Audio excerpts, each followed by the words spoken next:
Aku punya waktu 24 jam dalam sehari, tapi kok kayaknya masih kurang aja ya. Apalagi sekarang zaman sudah berubah. Di mana-mana kita harus menggunakan masker, tetap jaga jarak, dan pastinya kita berpergian selalu utamakan kesehatan. Apakah kamu pernah nanya begitu sama diri sendiri? Setiap pagi mungkin kamu mulai aktivitas seperti biasanya. Bangun pagi ada yang langsung olahraga, ada juga yang bersiap-siap untuk bekerja. Dan pada saat kamu bekerja, kayaknya kerjaan yang aku lakuin itu stucknya masih sama seharian.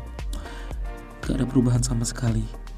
Padahal, kalau kamu pikir-pikir, banyak tugas atau kerjaan yang harus kamu lakukan hari ini. Dan kamu nih punya waktu 24 jam. Mungkin membuat dirimu bingung. Hal apa yang harus aku utamakan dan mana sih yang harus aku nanti kerjakan? Nah, di sini aku akan bahas tips manajemen waktu supaya di sela banyak kesibukan yang kamu lakuin itu bisa termotivasi untuk tetap produktif dan bisa memanfaatkan waktu yang ada dengan sebaik-baiknya. Oke, sebenarnya ada hal yang harus kamu ketahui dalam manajemen waktu. Kuncinya adalah seberapa kuat motivasi kamu dalam mengatur waktu itu, dan terus gimana nih biar motivasi kita menjadi kuat. Dalam manajemen waktu, kamu harus menguasai 3 skill ini. Yaitu yang pertama adalah awareness, kemudian yang kedua adalah arrangement, kemudian yang ketiga adalah adaptation. Oke, yang pertama adalah awareness. Adalah kesadaran untuk memahami kapasitas dan kemampuan diri. Mudahnya, kamu sadar nih harus mengoptimalkan waktu yang kamu miliki nih. Yang kedua adalah arrangement. Mana yang harus kamu prioritaskan? Mana sih kerjaan yang harus kamu dahulukan dan pentingnya itu yang mana? Yang terakhir adalah adaptation. Mengatur waktu kegiatan yang kamu lakukan itu agar tidak terdoktrin oleh orang lain atau luar diri kita. Oke, dalam video hari ini aku cuma bahas salah satu aja sih. Gimana sih caranya kita menyusun jadwal waktu yang baik setiap harinya? Yakni salah satu skill, arrangement. Mungkin sekarang kamu berpikir, aku udah buat jadwal yang sedemikian rupa untuk sehari-hari. Tapi, kok malah banyak yang keskip ya? Banyak yang ketunda? Atau sempat gak dikerjain? Padahal, sudah dijadwalin nih. Dan akhirnya, kamu bertanya sama diri sendiri. Salah aku di mana ya?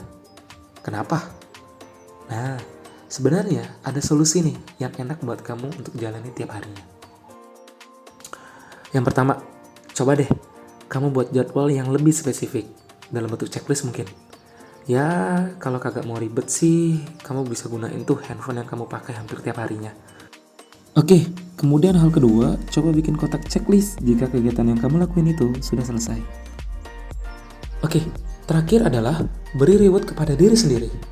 Ya, secara psikologis, manusia akan mengikuti tindakan yang memunculkan hal positif. Kemungkinan besar, kalau kamu ngelakuin hal yang positif, bakal kamu ngelakuin lagi, hal itu lagi, dan lagi. Intinya, secara tidak langsung, kamu termotivasi untuk melakukan hal sesuatu tersebut karena tahu setelah kamu ngelakuin itu, ada reward yang kamu dapatkan. Setelah semua kegiatan selesai dan masih ada sisa waktu yang kamu miliki, kamu bisa pakai untuk beristirahat atau untuk hiburan deh.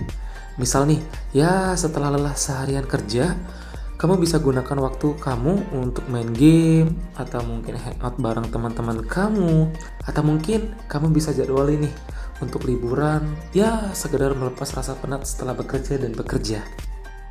Sebenarnya, yang aku sampaikan ini adalah hal yang mudah dan simple, dan kamu bisa lakuin ini setiap harinya. Tetapi, tergantung pada diri kamu sendiri nih.